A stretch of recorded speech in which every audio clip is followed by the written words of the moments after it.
Smart homes అదుర్స్ reality రంగంలో సరికొత్త విప్లవం హోమ్ ఆటోమేషన్ గురించి పూర్తి వివరాలకు చదవండి రేపటి సాక్షి దినపత్రిక. కృష్ణా జిల్లా మచిలీపట్నంలో నగరపాలక సంస్థ రెవెన్యూ అధికారులు పేదల ఇళ్లను కూల్చేస్తున్నారు. మచిలీపట్నంలోని 3 స్తంభాల సెంటర్ కుమ్మరిగూడెంలో 210 మంది పేదల ఇళ్లను నేలమట్టం చేస్తున్నారు. భారీగా పోలీసులు మోహరించి పేదల ఇళ్లను తొలగిస్తున్నారు. అడ్డుకుంటున్న బాధితులు లాఠీలతో పక్కకు నెట్టి మరీ వారి ఇళ్లను కూలుస్తున్నారు. అయితే తమకు కనీసం నోటీసులు కూడా ఇవ్వకుండా ఇళ్లు కూలగొడుతున్నారని పేదలు ఆవేదన వ్యక్తం చేస్తున్నారు. తమ గోడు వినిపించుకునేవారే లేరంటూ కన్నీరు మున్నీరవుతున్నారు. మంత్రి కొల్లు రవీంద్రపై పేదలు ఆగ్రహం వ్యక్తం చేస్తున్నారు.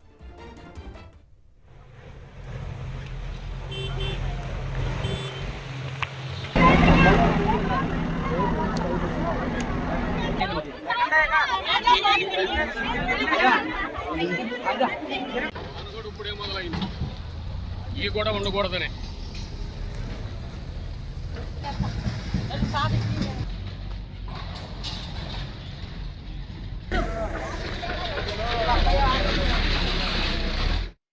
వేసుకున్నామన్నా స్థలం మాదే స్థలం. ఇది ఎప్పుడో 1971లో ఇచ్చారు మాకు స్థలం.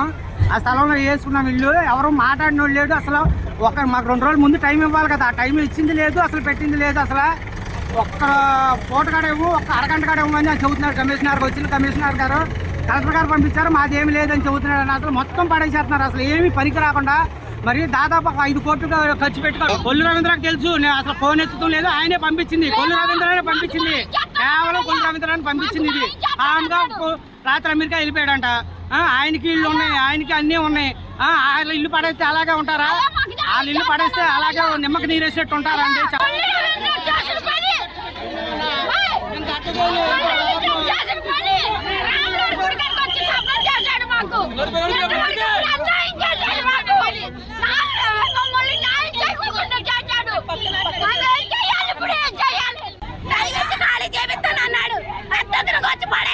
ఇప్పుడు ఏం చేయాలని మేము ఆయన వాగ్దానం ఇచ్చాడు. అక్కడ 2 చెట్టు మీకు ఇచ్చాకనే ఖాళీ చేపిస్తానన్నాడు.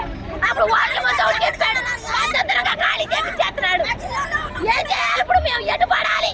2 గంటల టైం మళ్ళీ ఇస్తున్నప్పుడు ఇదేనా మంత్రులు చేసేది? వాళ్ళే పెద్ద పెద్ద డాబాల్లో ఉంటారా? ఇదేనా మంత్రులు? ఇదే అంశానికి సంబంధించి మా కరెస్పాండెంట్ అశోక్ అడిగి మరిన్ని వివరాలు తెలుసుకుందాం. అశోక్, చెప్పండి, ఏం జరుగుతోంది అక్కడ? ఎలాంటి నోటీసులు, ముందస్తు సమాచారం లేకుండా ఉన్న ఫలంగా ఎందుకు కూలుస్తున్నట్టు, ఏంటి అప్డేట్స్?